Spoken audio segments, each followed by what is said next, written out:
What's going on, everyone, and welcome in to this edition of B-Schaeff Daily. Brenden Schaeffer here with you in the evening hours of Monday, May 22nd, 2023. As tonight we are breaking down a Cardinals loss, a tough loss in Cincinnati. Extra innings at the Great American Ballpark. Cardinals lose it 6-5, dropping a series opener for the first time in a while now. The Cardinals had that unfortunate streak to begin the season where they lost every series opener, and then they won, I think, 4 in a row. But now they head back in the other direction with this loss on Monday, dropping in the standings to 21 and 28. So they had clawed to within 6 games of a 500 record, and now a little bit of a backslide as the Reds right there now in the standings with the Cardinals. Percentage points separating the two teams, with the Cubs now actually a half game ahead of the Cardinals in the standings, and so they switch spots. The Cardinals fall back to 4th place in the NL Central, but I think that is only temporary, but it would behoove the Cardinals top of the order to get things going. That's going to be a topic of discussion tonight, as will the continued hot streak of Paul DeJong at the plate. He has looked so good. We'll talk Jordan Montgomery's outing as well, and maybe a little bit of the late game strategy as it pertains to the Cardinals catcher situation. It was another Andrew Knizner start behind the plate for the Cardinals, and they have had a very particular way of doing things when Knizner starts and Contreras DHs. Tres Barrera is still on this roster for this specific scenario, and he did get into the game tonight. We'll talk about the impact that had. A lot of Cardinals fans were getting upset on Twitter about maybe his performance a little bit behind the plate, and also that of the Cardinals manager, Oli Marmol, when it came to Ryan Helsley's usage in the 10th inning. This is a narrative that I unequivocally reject, that was gaining some steam from at least enough Cardinals fans on Twitter today that I felt it would be worthwhile to discuss it, because if more than a few people are saying it, then it's a topic of conversation and one that I really would like to nip in the bud a little bit. I may not convince all Cardinals fans, but I had no problem with Oli Marmol going to Ryan Helsley in the 10th inning there. And I'll also say this, Ryan Helsley and Oli Marmol, neither of the two were the reason the Cardinals lost this game tonight. So going to get into that and then some on tonight's B-Schaeff Daily. But before we jump right in, I want to remind you to follow B-Schaeff Daily on Spotify and subscribe to the new Brenden Schaeffer, St. Louis Cardinals writer YouTube channel. You can go to youtube.com/@BSchaeffer12 to find the show there, as well as all the rest of our Cardinals content throughout the season.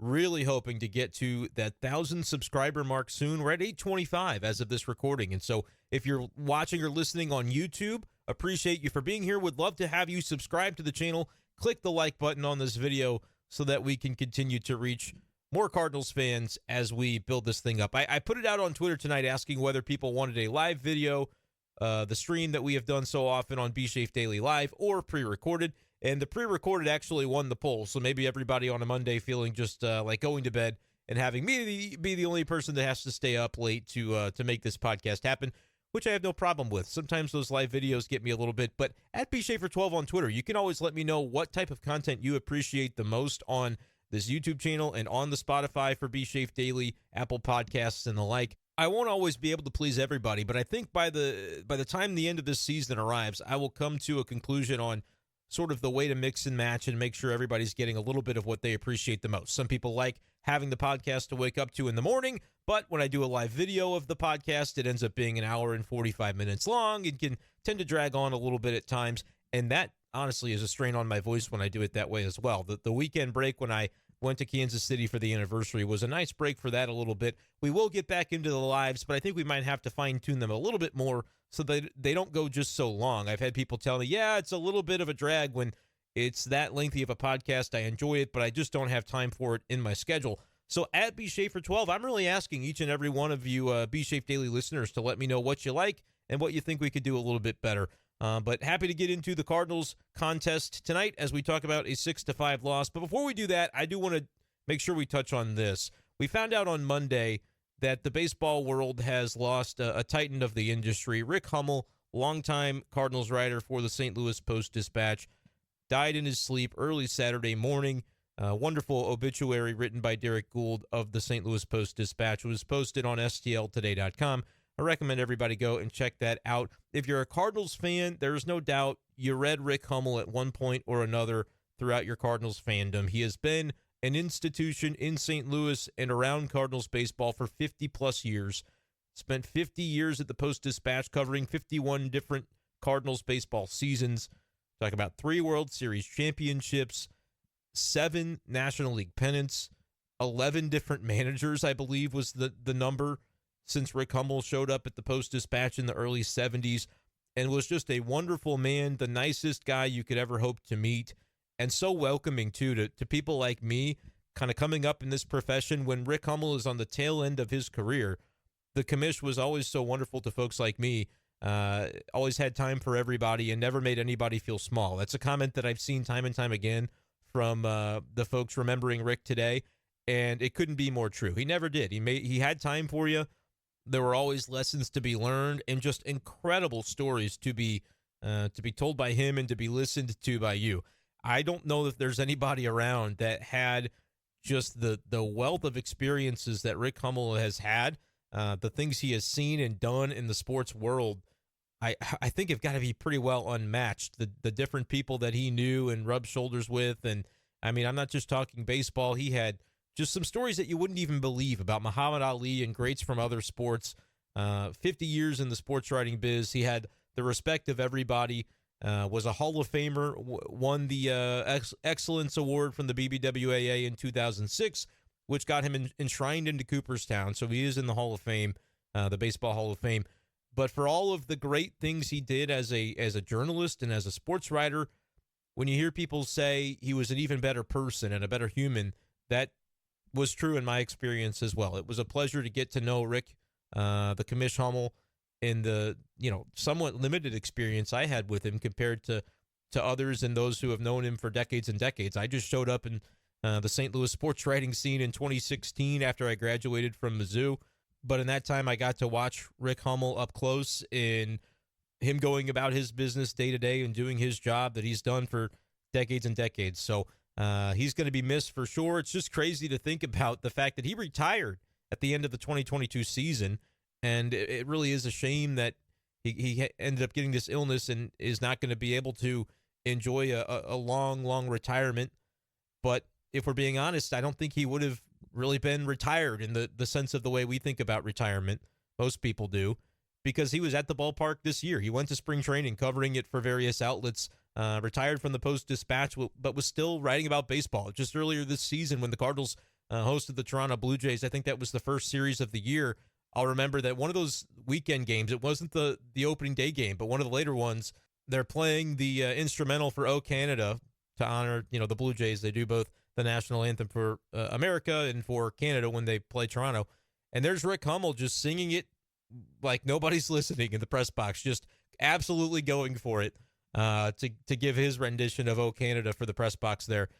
Just because he felt like it. And he could. I mean, just one of the things I'll remember about Rick from just a few weeks ago. But there will be far more than that sticks with me about the life and career of the Commish and getting to know him and to think about all the things he covered going back into the 70s and going 50 years forward and imagining from those beginnings and covering Hall of Famers like Bob Gibson and Red Schoendienst and having close relationships with those guys and Lou Brock and just Cardinals legends in their own right.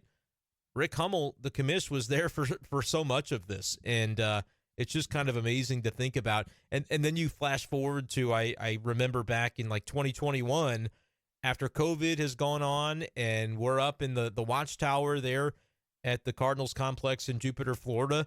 I mean, to have a guy go from covering all those amazing things of the golden eras of Cardinals baseball, and then to think that, yeah, he's up in this watchtower because there's this thing called COVID now that 50 years later, after his career began, we're all dealing with as a world, and the Commish is still at it after all that time. So just kind of amazing to think about the career of the Commish, and I don't think anything exemplifies it better than when you think about him kind of walking into the press box the number of times that he did this season. Again, after retiring from the Post-Dispatch after 50-plus years, he goes into the section of the ballpark that is literally named after him. It's the Bob Bragg-Rick Hummel press box.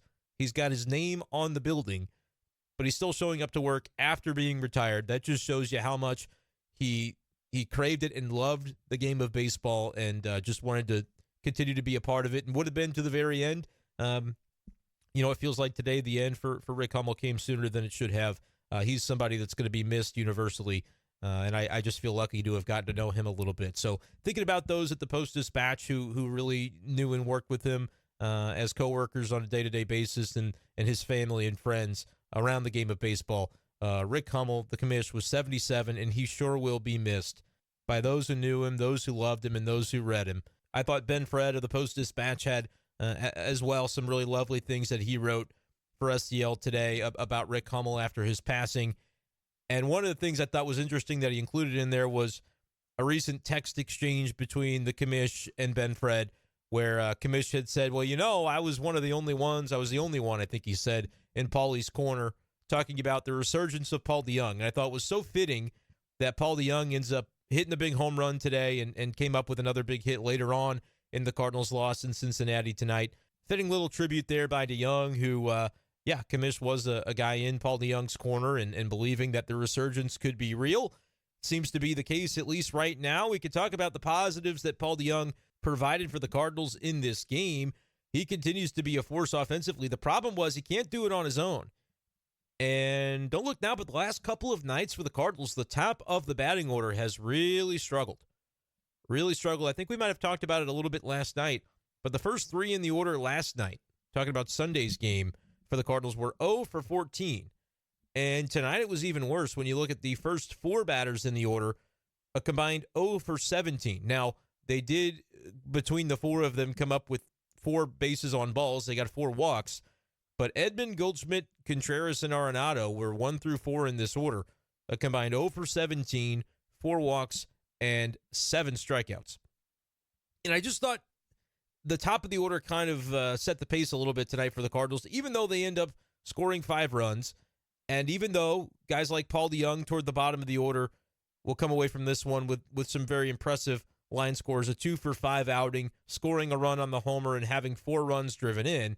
He did strike out the other 3 times he came to the plate, but we've talked about Paul DeJong being an all-or-nothing sort of guy and how that's okay as long as you end up getting the power that goes with the strikeouts that he'll inevitably come up with. And tonight, that was the case. He hits the 3-run home run that takes the Cardinals from an 0-2 deficit to a 3-2 lead there in the second inning, and ended up with a double later on to retie the game in the 8th. Made it 5-5 at that point and set up the extra inning situation that the Cardinals would eventually fall victim to when it comes to the Reds scoring in the bottom of the 10th inning there on a walk-off sacrifice fly to right field. But, I mean, Paul DeJong did his job, and the OPS now at 993 continues to be a wrecking crew, but he was kind of a one-man wrecking crew tonight for the Cardinals. Lars Nootbaar with an RBI double that gave the Cardinals their 4th run to tie the game at that point in time. But from there, the Cardinals' offensive contributions were rather few and far between. Mercado had a base knock, Kisner with a base knock, but it just seemed like the Cardinals tonight overall didn't have the best approach at the plate as a team 1 through 9. I just thought they looked a little bit off. I had tweeted this out in the middle of the game. It seemed like kind of a sleepy game outside of a couple of swings here and there for the Cardinals. You can look at the 2 from DeJong where he had the home run and then an RBI double, and then the RBI double for Nootbaar. And it just seemed like a lot of the other at-bats, you had some base hits that were scattered here and there. But I just thought the at-bats looked a little bit wonky to me tonight. And some of those coming from, like, the main guys in the lineup. Paul Goldschmidt looks like he's going through a little bit of a cold spell here. And I just thought the at-bat that he took late against Alexis Diaz just did not look right. The guy was not really throwing strikes at that point in time, had pretty wild with his command. And so you would think, all right, you want to make him throw you a strike, but ends up swinging on a pitch way out of the zone and then kind of taking a pitch that was on the corner, good pitch by Diaz to get him to 2 strikes. And then you have Tommy Edman steal a base, but strike 3 ends up being another swing that's just a pitch well off the plate. Just those sorts of at-bats. We talked about early on in April when the Cardinals were really struggling. I had made the comment, and I talked about it here on B-Schaeff Daily, that it seemed like for a while, the Cardinals were taking these at-bats where they were approaching things just very backwards. They were kind of on their heels where the pitches that they should maybe be swinging at were the ones they were taking in the strike zone, and that was getting them behind in counts and then forcing them to just swing at stuff that they really had no business chasing after. It seemed like that was something that creeped up tonight again in the Cardinals' approach at the plate. maybe it's just a one-night thing, but for a game at Great American Ballpark, it didn't feel like the Cardinals were going to be able to put up that huge crooked number to be able to get over the hump after a start from Jordan Montgomery that wasn't his best. He just wasn't very efficient in this game. But a lot of times you get into these games at this ballpark and you think, well, you're never really out of it because you can just turn around and hit a few balls deep and find your way back into a game even if you're trailing. And the Cardinals managed to scratch and claw a couple different times. I mean, they were down 2-0 from the jump in the first inning, and then DeJong with the home run to get him on top. Montgomery gives up some more runs. They come back with a Lars Nootbaar hit to tie the game up, and DeJong even comes back one more time when they were down 5-4. They end up making it 5-5. So they came back 3 different times from a deficit tonight, but then they weren't able to get anything going in the top of the 10th inning, despite having that the Manfred man, the automatic ghost runner that is placed aboard for you. Cardinals just couldn't get anything going. Brendan Donovan with a walk. That was about all they did in the inning. Otherwise, it was some strikeouts and a flyout by Tres Barrera, who got into the game because they earlier wanted to pinch hit for Andrew Kisner, trying to go for the offense there earlier on when things were tied. And I know I'm jumping between these topics a little bit, having a hard time deciding where I want to begin with this, but I think I'll start with continuing to hone in on that offense. That top of the order, just for whatever reason right now, looks a little bit off with their games, and it wasn't Arenado yesterday. He had a fine game going 3 for 4 in Sunday's win, but then you come back to today's game, and 0 for Arenado just didn't look great at the plate. Paul Goldschmidt, again, didn't look super great at the plate, despite a couple of walks, goes 0 for 3. Edman leading off.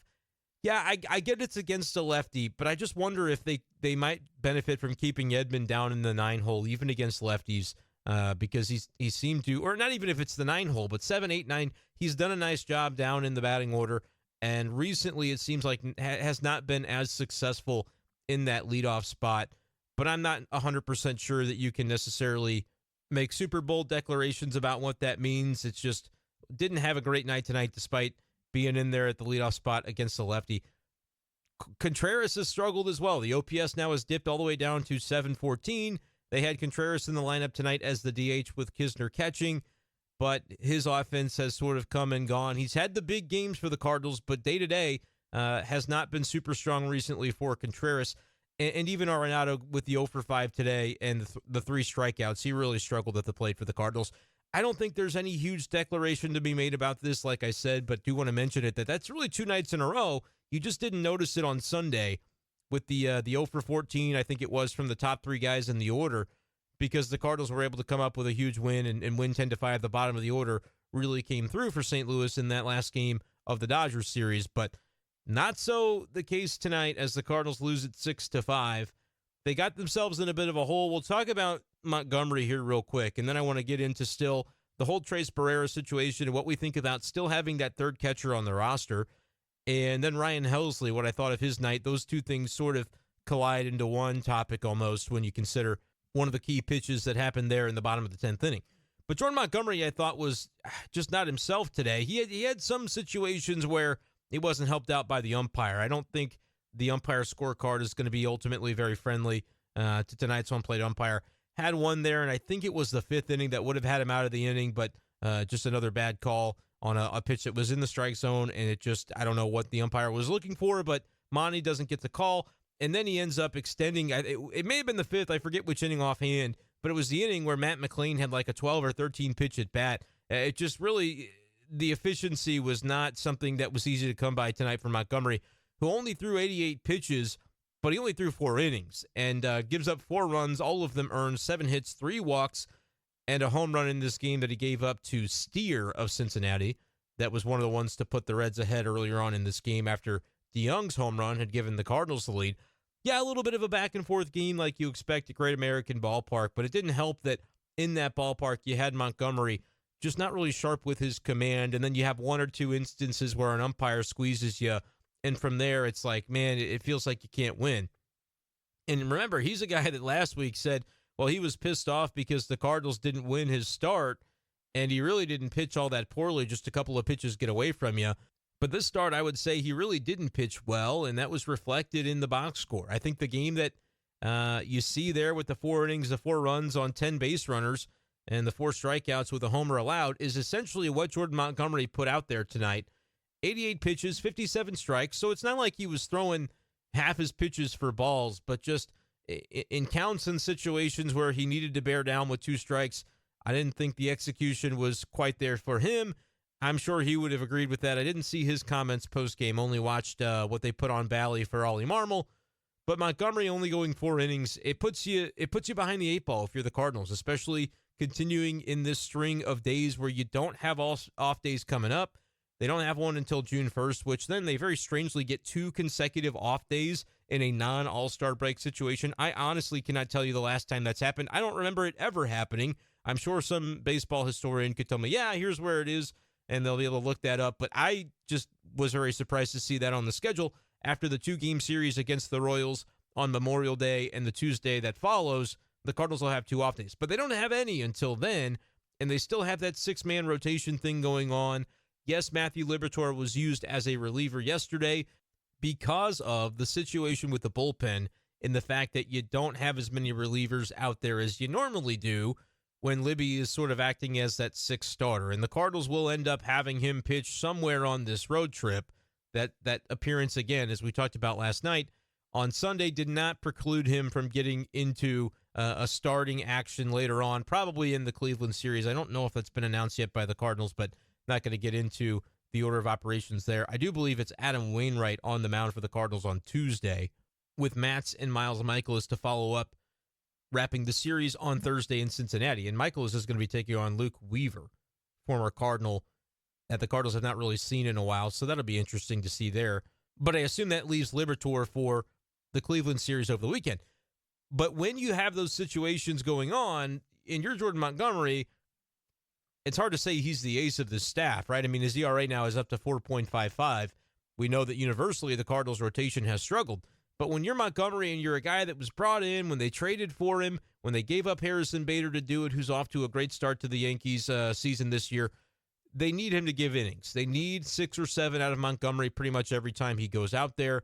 And his efficiency has just not been there recently, particularly in this game. 3 walks is more walks than you really expect of Montgomery, but I feel like we've had a few starts for him recently where we have said that, and he's just not been as nails when he gets ahead in counts, wasted a number of pitches instead of being able to really mow through those guys in that Cincinnati lineup tonight. Just did not end up being the case, and that costs you. Luckily, Palante was able to give you 2 innings, but he gives up a run in the process. Relievers aren't always going to be perfect either. It just puts the Cardinals in a bind, especially now in a game where you go to extras and you're thinking, well, why is Oli Marmol sticking with Ryan Helsley there for the bottom of the 10th inning when he knows that Ryan Helsley is not good the second time he has to get up for a game? In the second inning of an outing, Ryan Helsley, everybody knows this. That's the way that Twitter had described it to me. I'll be able to give you the numbers on that when we talk about it here in a minute. But I think that's the takeaway. Even in a game where the Cardinals don't get blown out because the starting pitcher was awful, there are days like that. Haven't been too many of them recently. But I still feel like it's important in a game that goes extra innings to highlight and remember the performance of the starting pitcher, because there is a cascading effect that will take place on the rest of the roster, and in particular the bullpen, when you only get 4 innings out of your starting pitcher. The bullpen, by and large, did a really nice job tonight for the Cardinals, but Montgomery's outing puts them in a bit of a bind. And if the Cardinals are ultimately going to make their way out of this hole that they're in the division, it's got to come with more consistency from the rotation. They've been able to get away with kind of some average to mediocre to sometimes good, but sometimes subpar starting pitching over the last couple of weeks. Like, even as they have won a bunch of games, I think it was 11 out of 14 before the loss tonight, the starting pitching has not just been amazing, right? They've had some decent outings. Michaelis going 7 the other day is more along the lines of what the Cardinals really need from this group. But to mix in too many of those 4-inning outings and the 4 2/3 that Jack gave and Steven Matz gave the other day, it's a troubling trend that I feel very good about where the Cardinals are at right now after they've sort of leveled off following the 10-24 start that really put them in a bind.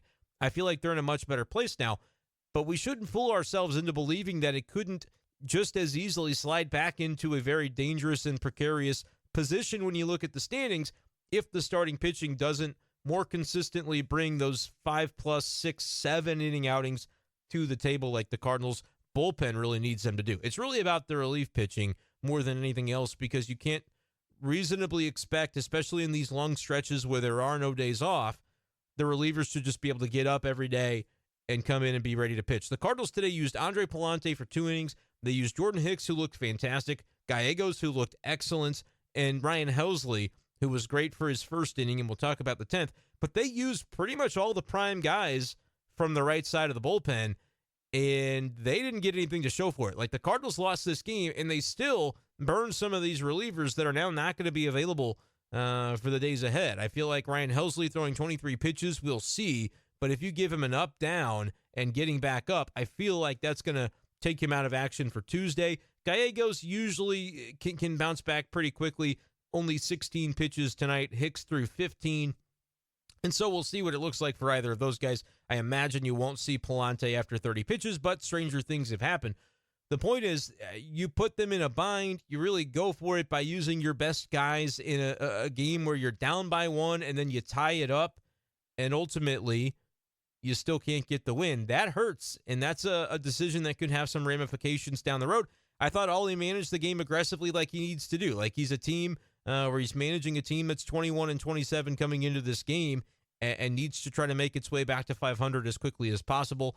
Now they're 21-28 after the loss. Cincy at 20-27, virtually tied. The Cardinals have the edge by just a couple of percentage points in the NL Central standings, keeping the Cardinals, at least for the moment, out of the basement. But we can't just pretend that because they've climbed the mountain out of 5th and then they got up to 3rd, that they can't just as easily slide back down into last place if they don't handle their business this week against the Reds. And they weren't able to do it to begin things tonight. It's a little bit of a rough omen, I think, to start this series.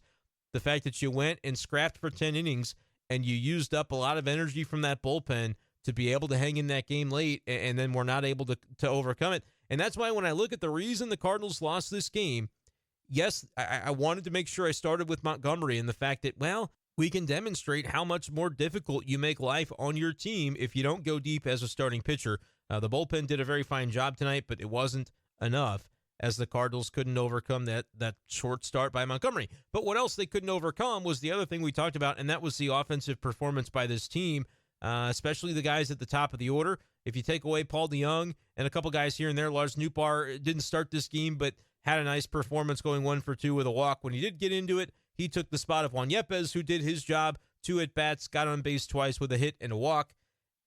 Mercado with a hit, Andrew Kisner with a hit. It was like they scattered the opportunities. You get 9 walks and 7 hits in this game, you need to be able to score more than 5 runs at Great American Ballpark. So even though they got to 5, I look at it as a failure tonight by the offense as a whole because they weren't able to take full advantage of the opportunities that they did have. Team with runners in scoring position, they went 3 for 16, and they left 12 men on base with 2 out. Edman, Gorman with 3 runners left on base tonight. Goldie and Donovan do it as well. Yeah, that ends up being a troubling situation for a Cardinals team that could have used this win tonight to kick off another series in their favor and continue kind of making that climb. They weren't able to make it happen. I'm blaming the offense and also looking at it as saying, yeah, Montgomery needs to be able to give this team more so that he doesn't put the bullpen in that spot. But the other thing I want to talk about, because a lot of people on Twitter, if you say, hey, why did the Cardinals lose this game tonight? They might not immediately point to the offensive woes because they'd say, well, you scored 5 runs. That ought to be enough on a lot of nights. And in some cases, you're going to be right. But for me, I want to make clear that it was not Ryan Helsley, and to me, it was not Oli Marmol. A lot of folks on Twitter wondering about the decision by Oli to go back to Ryan Helsley for the bottom of the 10th inning. And here's what sets up that situation in the first place. And what honestly should have happened there was Ryan Helsley with a lead to try and close things out for the Cardinals. It wouldn't have been a save situation because it would have been a second inning of work regardless, and they didn't have the lead when he came into the game. But the Cardinals get the man on second base to begin the 10th inning just as same as the Reds ultimately did, and that becomes the winning run for them. Cardinals get that spot. DeJong strikes out. Tough AB with the strikeout. Tres Barrera comes in and he flies out. Brendan Donovan gets the walk. You had opportunities in that inning. Tommy Edman strikes out. And they did everything they really could have hoped to have done by getting Alexis Diaz, the great Reds closer, out of the game sooner than that. I mean, they had the bases loaded as well in the 9th inning. You could look at it that way and say Nolan Gorman with the strikeout. And I know he has been the man, the myth, the legend as of late for the Cardinals. but they were working counts really nicely for the most part against Alexis Diaz. Goldschmidt took probably his worst at bat of the season in that ninth inning. I'll say that. The strikeout swinging that he had, he only saw one pitch that was in the strike zone, and he didn't swing at it. And it was honestly a borderline pitch, not one he could have drove unless he was really looking fastball away. He could have probably driven it to the opposite field. But it just was not a comfortable looking at bat for Paul Goldschmidt, guy who's one of the best Cardinals hitters on this team, so I don't have a lot of negative to say about it. It's just the reality that I think was the most unfortunate at bat maybe that he's taken all season. Tommy Edman walked in the inning, Wilson Contreras walks, and Lars Nootbaar draws a walk. All tough at bats, all guys that are grinding up there, and then just a tough strikeout for Nolan Gorman against one of the better closers in baseball and a guy who's absolutely nasty, and he's also got a little bit of that wildness factor going on as he did there in that situation. Nolan Arenado also struck out in the inning as well. So you offset 3 walks with 3 strikeouts, and the Cardinals are unable to score there in the ninth. They have runners on first and second ultimately in the 10th, and they can't get a run across. That, to me, is where this Cardinals game is lost. Not on any other decisions or anything that took place. But the Barrera thing and the Helsley thing are 2 things that people want to talk about. So actually, let me get into Barrera first and talk about why he was in this game to begin with tonight, and then how that parlayed a little bit into the usage of Ryan Helsley and where things went off the rails for the Cardinals, ultimately in the bottom of the 10th. Like I said, I think that they already had. As that inning was over in the top of the 10th and you were going to the bottom half of the inning, I kind of figured they'd go back to Ryan Helsley. It's a decision that's difficult because as far as we know, Oli Marmol knows this better than we do watching as outsiders, but he may have already been aware of the fact that, hey, Ryan Helsley, whether he pitches here or not, is going to be unavailable for Tuesday's game. He doesn't often go back-to-back anyway, and so that just may have been a spot where we wouldn't have seen Ryan Helsley anyway tomorrow, and Ollie says, let's go aggressive and try to see if we can't get through this and give another crack to our offense by getting to the 11th inning. He makes the decision to stick with in there. Had already gone very aggressive with the bullpen usage, about as aggressive as you can go by putting Gallegos and Helsley and Jordan Hicks into the same game. Obviously not an ideal situation when your starter only goes 4 and you've only got the 7 relievers at your disposal that you have. But Ollie was using the primary guys today, right? Like you could have gone Verhagen and thrown him into this game in the bottom of the 10th, but you're talking about a guy automatically on second. I don't know if there's a better person to have in the game anyway than Ryan Helsley.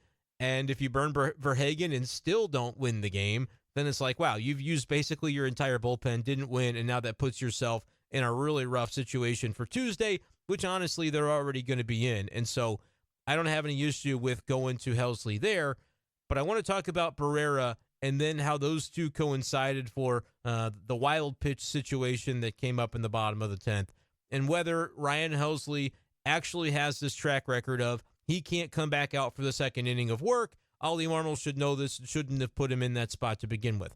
Here's why Tres Barrera, though, is in that game. He has been the third catcher on the Cardinals since the day the team announced that Wilson Contreras was not going to catch for a while, right? We have seen him hardly at all. He has not made a single start, and in the games where he does come in to catch, it's usually in a late inning spot on a day where Wilson Contreras was the DH and Andrew Knizner was the starting catcher. That has been the scenario. Even after Contreras has now come back and has been a catcher again for the Cardinals, and he is their primary catcher, despite the fact that he wasn't behind the plate tonight. The reason for that is rather simple. When did Yadier Molina ever catch 162 games, right? And if Yadi wasn't doing it, that means nobody's doing it. And so you're going to give breaks here and there to get Contreras off of his feet as a catcher, just like you would any other catcher. And the Cardinals have chosen selectively to do that in times where they are facing a left-handed pitcher on the other side, which would allow Andrew Knizner's bat in the lineup because they like the matchup of Kiz batting against a lefty. And he did have a hit tonight. I believe that came against the starter Williamson for Cincinnati. And so that's like the thought process behind that. But then you get into late game situations with Knizner, and he's batting at the bottom of your lineup, and you're not always going to see a lefty reliever, and putting him out there against hard-throwing righties that have good, nasty breaking stuff is not usually going to be a matchup that favors the Cardinals. He's more of a light-hitting catcher. He can fare well against lefties. They don't mind the matchup there.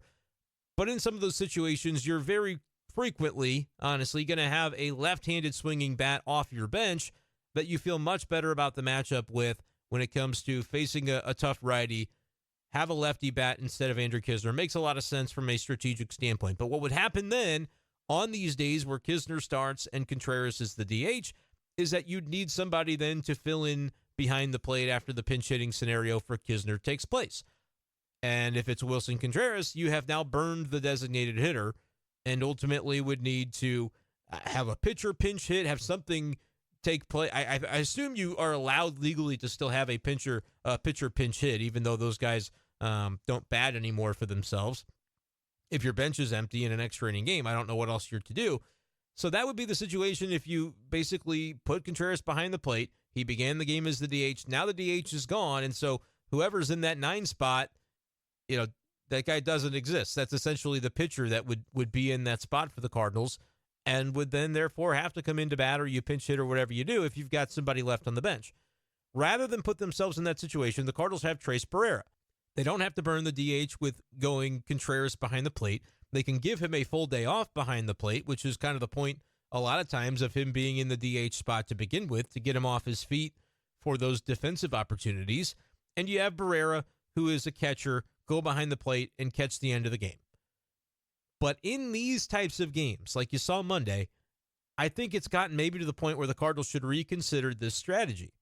And after the game, Oli Marmol was asked about it and asked about the pitch that Ryan Helsley spiked that went as a wild pitch, and Tres Barrera was not able to keep it in front of him.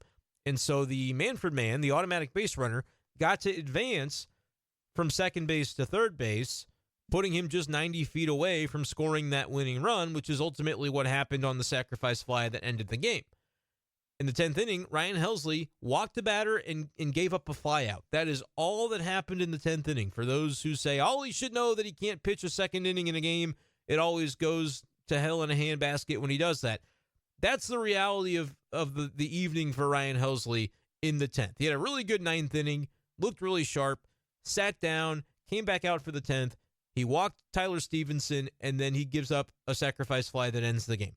Now, the reason the runner was on third base was because he spiked a pitch, and it was a triple-digit pitch, if I'm not mistaken, that Tres Barrera just simply wasn't able to keep in front of him. And that's a tough ask for a catcher, any catcher, but especially a catcher coming off the bench. They ruled it a wild pitch, which is to say it was not the fault of Tres Barrera. The official scorer gave the blame to Ryan Helsley for the pitch, which was definitely spiked, and it was far away from the plate and a tough one to keep in front. You'd like to see your catcher keep that one in front, which is why I think Barrera ends up catching a little bit of flack from the social media crowd for that situation, because that is a bad time to have an advance for a runner. Even if it is a wild pitch and not a pass ball, it's about as bad of a time as you can come up with, because now there's just infinite number of ways for the Reds to score that run. Still nobody out in the inning. You had walked, I believe it was Stevenson, after falling behind him in a 3-0 count. Bad situation to be in. Ryan Helsley's command did look off there in the 10th inning, but I just want to remind people that it wasn't like he had this awful long inning that just, nothing was going right. He walked a guy, and if you don't have the situation where there's a runner on second that you didn't put there, that isn't your fault, but is just a reality of the game at this point with the rules the way that they are. If you don't have that situation, the wild pitch isn't really a big deal because it doesn't exist. Like, it's not a problem that puts a runner in scoring position there at that point. Or I shouldn't say scoring position. That's where Steer began the inning. Spencer Steer was the Manfred man. He ends up at third base 90 feet away because of that wild pitch. He walks a guy. He gives up a fly out. The inning would still be going if not for the rule change that happened in the COVID season that they have maintained. And yes, it means for quicker games, but it also meant in a night like tonight that when the Cardinals did not score in the top of the 10th, I thought, I just don't see a way they win this game. You're asking a lot of Helsley. You'd be asking a lot of your bullpen if you go to anybody but Helsley. And if there's anybody who has the stuff to be able to keep that guy stationed on second base, to me, it would be the Cardinals closer, and it just didn't work out. Cardinals had 2 shots with a total of 5 men on base between the 9th inning and the 10th inning, and they did not find a way to get any of those runners home. And to me, that's where you lose the game. But I understand the skepticism and the criticism of Ryan Helsley and Oli Marmol, because that's what you see when the game is over, right? That's the final indelible image, is that it's a fly ball to the outfield. The guy scores from third after Ryan Helsley's wild pitch moved him over. And another aspect of this when it comes to Tres Barrera and his involvement behind the plate was that in the previous inning, I believe it was Will Myers who stole a base against the catcher there, Tres Barrera. And Myers is very much not the kind of guy that you expect to be able to run on you. And so Cardinals fans, I think, were a little bit antsy already about that. And I kind of understand it. Like, I don't have a lot negative to say about Tres Barrera as a defender. Again, Oli Marmol was asked about it after the game. I think it was JD, John Denton, that asked the question. And Oli said, the reaction from Oli was very clear that, and he doesn't read Twitter, but if he did, he would have been very confused, I think, by the fact that that was a talking point for a lot of people watching the game. Cardinals don't really view it that way. They just didn't have any issue. They don't have any issue moving forward with Barrera's catching, called him a good receiver, and that's just a spot with the Helsley pitch that it's ruled a wild pitch and just one of those plays that the timeliness of it ends up costing the Cardinals, but there's no like referendum, at least according to the way that Oli Marmol talked about it after the game, on the catching and receiving ability of Tres Barrera as a Cardinal catcher.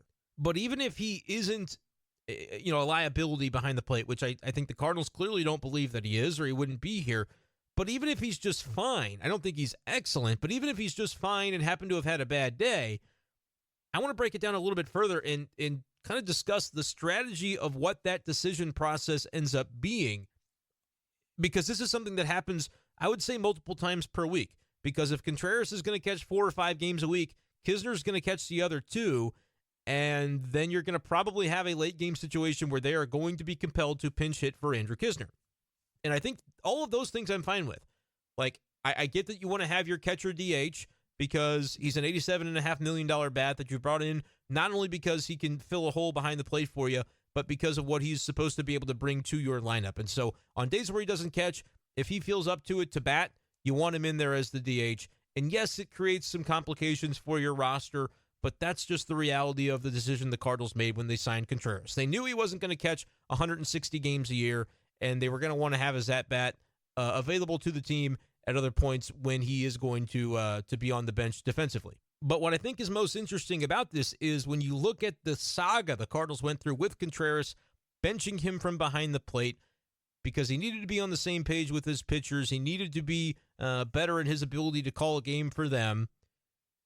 You have that whole thing play out, and now you have, in an 8th inning, 9th inning, 10th inning situation where the Cardinals need every win that they can get, you have Tres Barrera catching, who wasn't, even fit in the Cardinals' mind to start one time when Andrew Knizner was getting all of those games during the hiatus for Contreras.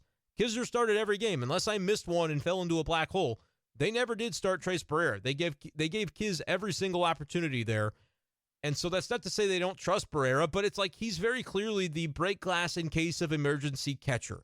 They have him for these very specific scenarios. He's the 26th man basically on the roster, and he's only going to come in on days where Knizner catches, Contreras DHs, and they need to pinch hit for Knizner late.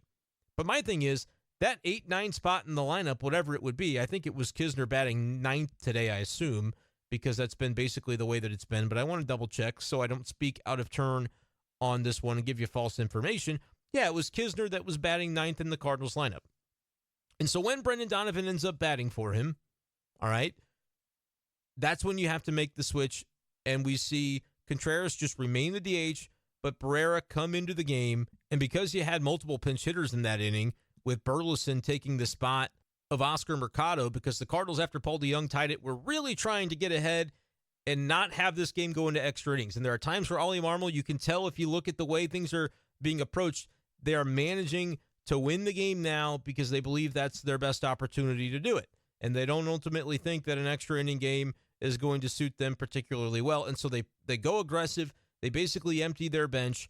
And that's kind of what the situation was there for the Cardinals. All 13 guys ended up getting into the game, and they didn't leave anybody on their bench. So they emptied the chamber. Oli Marmol going for it with pinch hitters, Burleson, Donovan, to try and take advantage of that situation after Paul DeJong gave the Cardinals the boost there by tying the game 5-5.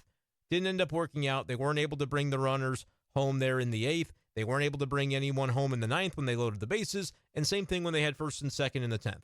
Now, Tres Barrera, in a rarity, actually did get an at-bat in this game.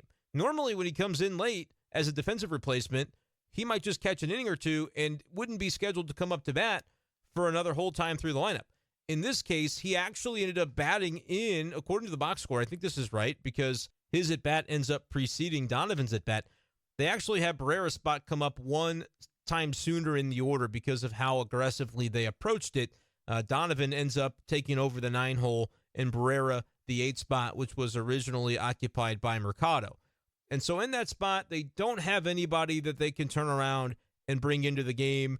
Even if they wanted to pinch hit for Barrera there's nobody left on the bench.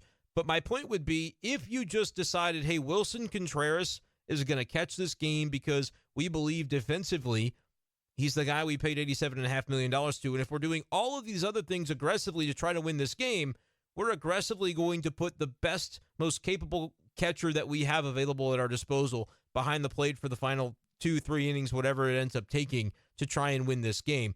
And yes, we're going to burn the DH in the process of doing that. And the reason that it doesn't bother me all that much, and you may disagree with this, in most cases, the Cardinals are going to have somebody that they can pinch hit in that spot for the DH.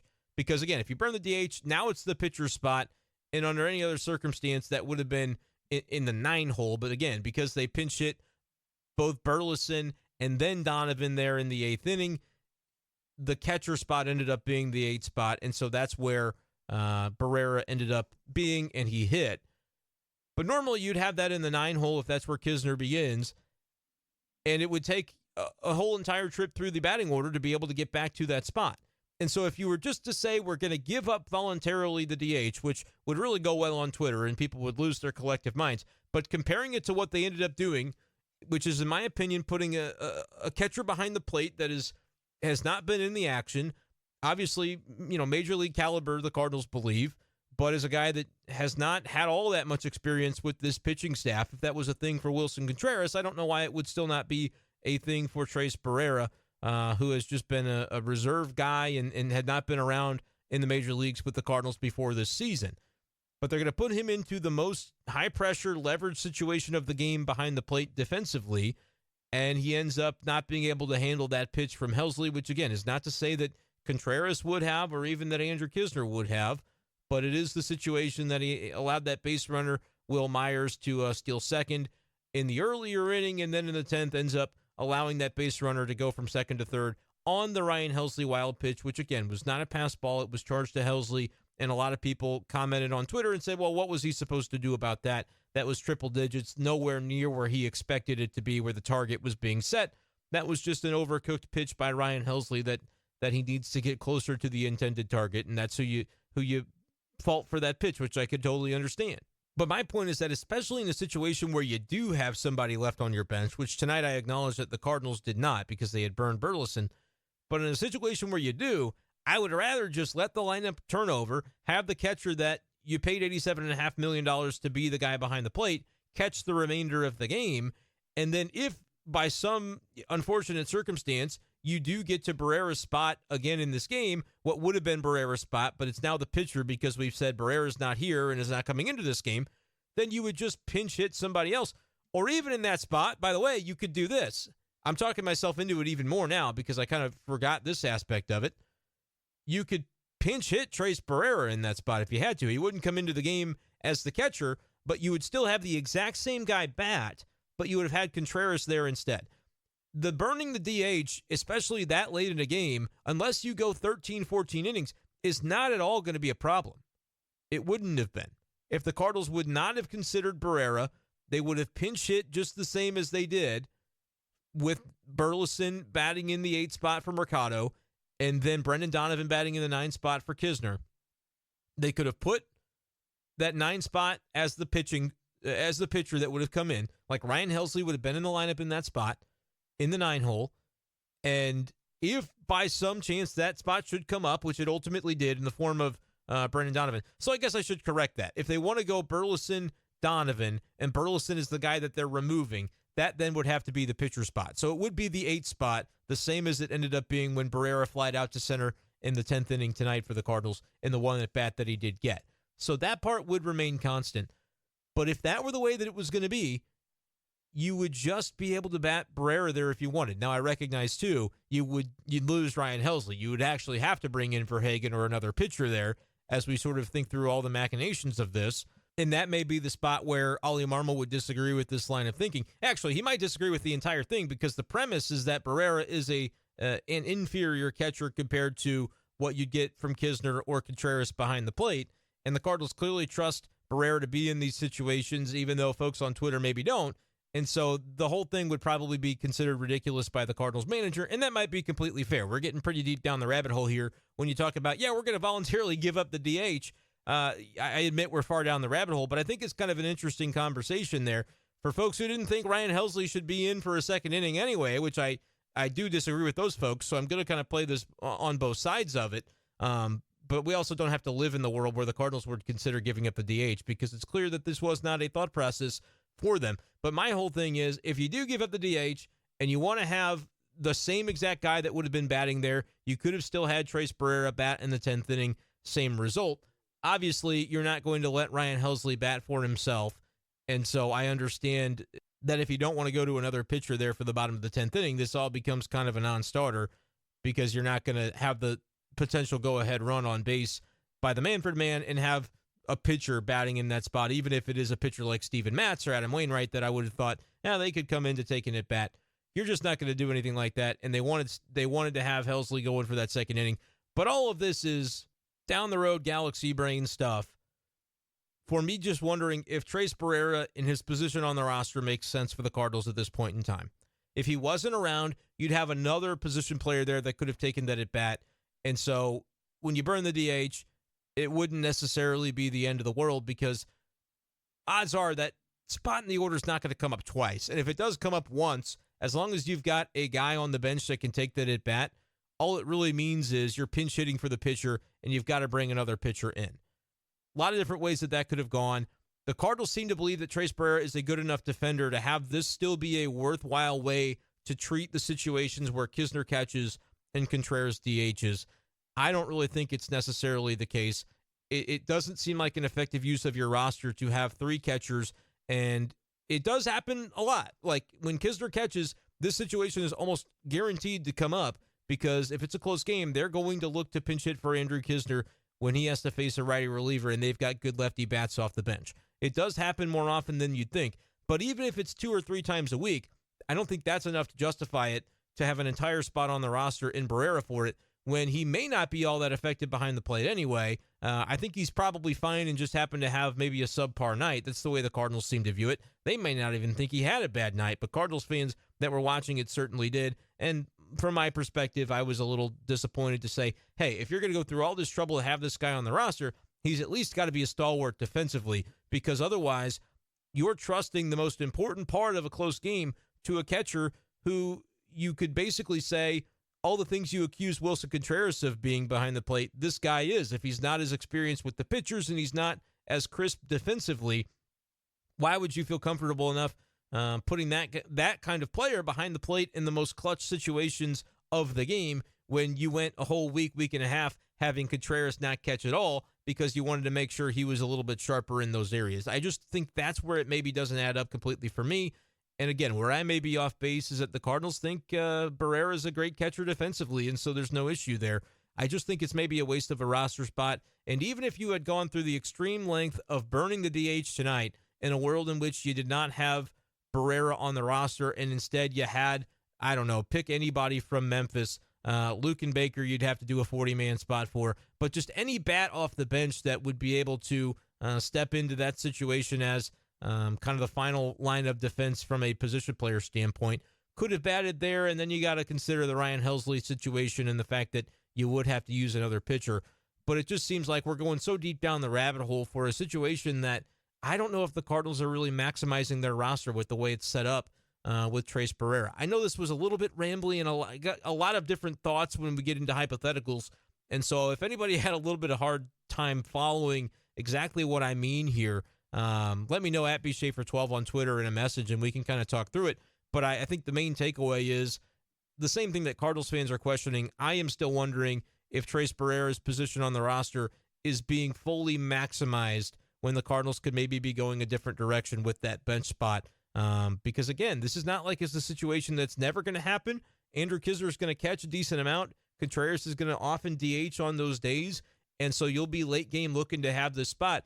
But if it's the 8th inning or later, you could pretty well burn the DH unless you're expecting the reliever to need to go multiple innings and you don't want to pinch hit for him.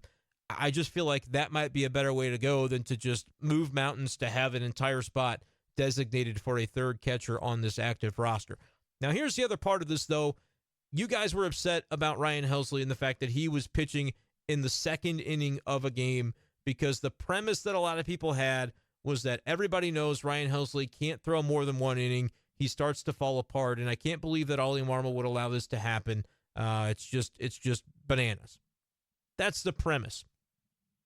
Here's what I'll give you in terms of the earned runs allowed by Ryan Helsley, including tonight, because I don't think that's an earned run, right? That cannot possibly be an earned run because it was a guy on second base. I guess I got to look at the box score on this. Give me a second. I'll be able to do it. You might be saying, Brenden, you can pause it. It's a podcast that you're recording, not live. You can totally pause this right now, and nobody would be any the wiser that you did it. Instead, you're just talking. Yeah, guys, because I'm dumb. Yeah, it was not an earned run against Helsley tonight, but it was a run scored. But here are the other games in which I'm going to give you all the games in which Ryan Helsley this season has thrown more than one inning, which means he's going out there for a second inning, whether it's, he starts an inning fresh and then gets one out in the second inning he throws, or vice versa. He comes in to cap off an inning and then he throws an entire inning by himself to follow that up. It's an up, down, up. That's what we're looking at for Ryan Helsley. So more than an inning of work. And I'm going to give you the run totals that he's allowed in those situations.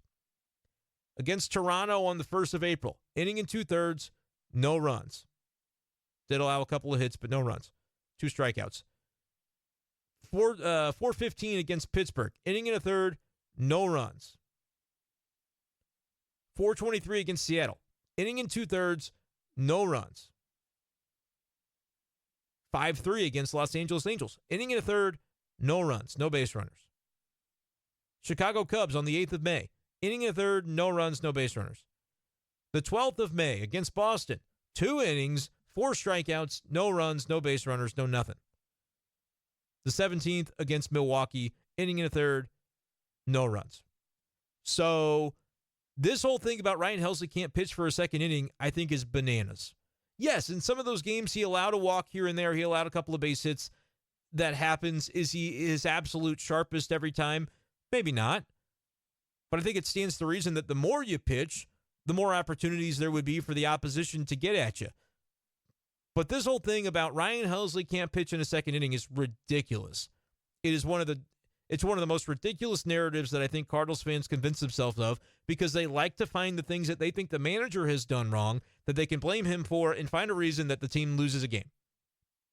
Sometimes it's a little bit more gray area than the black and white that I think Cardinals fans want to make things at times. And it's not just Cardinals fans that do this. All fan bases do this.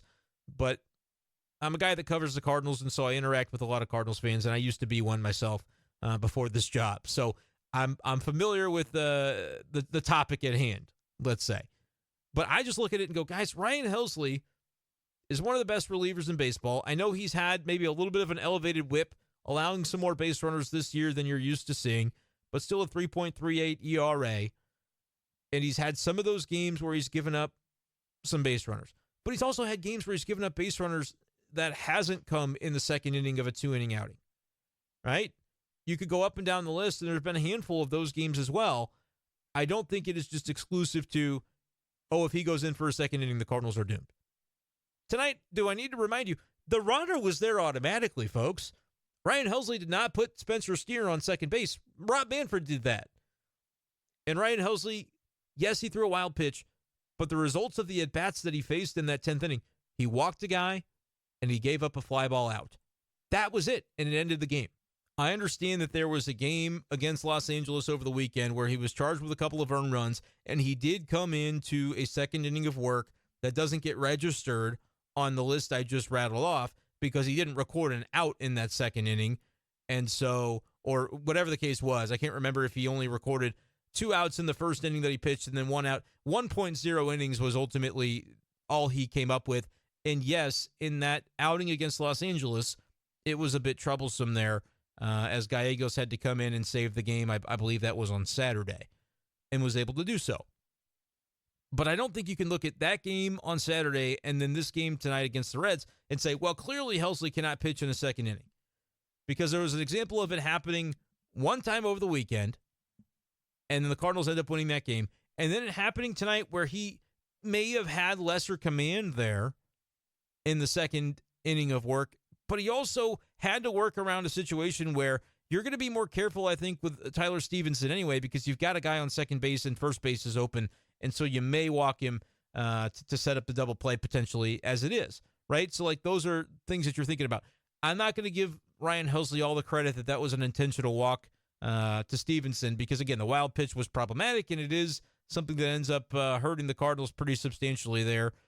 But ultimately, when I see that runner on second base and you look at the left on base for the Cardinals in the 9th and 10th inning, and even going back to the 8th inning, when they very aggressively use those pinch hitters to try and win the game right then and there, and then we're not able to do it, those things to me are the things that lost the Cardinals the game. Not Ryan Helsley, who looked really sharp in the 9th inning and then gives up a walk and a fly out in the 10th, and they lose the game. I don't think that's something I'm looking to pin on Ryan Helsley, even though you may have seen a bit of a change between what he did in the 9th and what he did in the 10th. I just think the narrative is a little overblown. If Cardinals fans are going to take one game that happened on Saturday and then tonight with the mitigating circumstance of extra innings and the runner being on second automatically and say, clearly Ryan Helsley is not able to do this where he comes out for a second inning, because there have been no other examples all year long where he's given up runs in those situations, throwing more than an inning of work. So for me, I don't like the narrative. Yes, if he goes back out there in 4 days and it happens again where he looks just lights out dominant in one inning and he goes out for a second inning and just the command completely goes by the wayside, we can maybe start to look at it as a trend then. But if you're going to tonight talk the way that a lot of Cardinals fans were and say, Oli Marmol just doesn't know how to manage a bullpen and he cost the Cardinals this game, I think it's kind of ridiculous. And I saw one comment where people said, I'm sure Oli does things that help the Cardinals win games, but I don't really notice when that happens, and I can't think of any. But I can sure tell when he loses the Cardinals a game with his bullpen management. Yeah, I mean, that's kind of saying the quiet part out loud that fans don't pay enough attention when the manager deserves credit, and when they think the manager deserves criticism, they're going to be right on top of it. Oli Marmol does not deserve criticism tonight for really anything that he did, but especially to bring Helsley back out for the 10th. He's your best guy, and what did you want him to do? Blow an additional reliever? They already used Palante, they used Hicks, they used Gallegos, they used Helsley. You want to use 5 of the 7 relievers available and make sure that there's just nobody tomorrow that's available in a series that has 3 more games in it, and then you go to Cleveland for 3 over the weekend. I thought it was completely fine to go to Ryan Helsley, go back to Ryan Helsley for the 10th inning. He lacked command a little bit, but that was one walk, and then he gets a flyout. There's no reason to think that he wouldn't have been able to settle in it even further if he was given the opportunity, but he ultimately wasn't because the flyout ended the game after the wild pitch advanced the runner to third. So I hate the narrative. I think it's lazy. I would like to see Cardinals fans be a little better than that. It's okay if you want to say, hey, that's something I'm keeping an eye on, because it kind of happened where you saw 2 versions of him on Saturday against the Dodgers, and then you saw it a little bit tonight. But I think tonight's second inning was so truncated that if you're grasping at that to say that's the sign of a trend all of a sudden, after all the success that he's had in multi-inning outings earlier this season, I think it's a little premature. And so that's why, for folks that may have seen me kind of bantering back and forth with people on Twitter about it after the game, I don't like the narrative. I don't think it's a fit, especially right now for Ryan Helsley, who has by and large just been really good for the Cardinals and was not the reason they lost today. There's a runner on second base. You have 5 base runners in the 8th and 9th inning that get stranded. Or pardon me, the 9th and 10th inning that get stranded, and they stranded some in the 8th as well. After the Paul DeJong double, they don't find a way to get him home. That's 6 stranded base runners in the final 3 innings of the game. At that ballpark, that is why you lost the game, not because the inherited runner that nobody put there scored in the bottom of the 10th for the Reds to walk it off 6-5. That's my thoughts on tonight's Cardinals game. Appreciate you guys, as always, for being with me, but we're going to call it right here for this episode of the podcast. Make sure you subscribe to my YouTube channel, youtube.com/@B-Schaefer12, creeping closer to that 900 mark, and then hopefully getting to 1,000 subscribers within a couple of months span. It's been a lot of fun for you guys to support me the way that you have.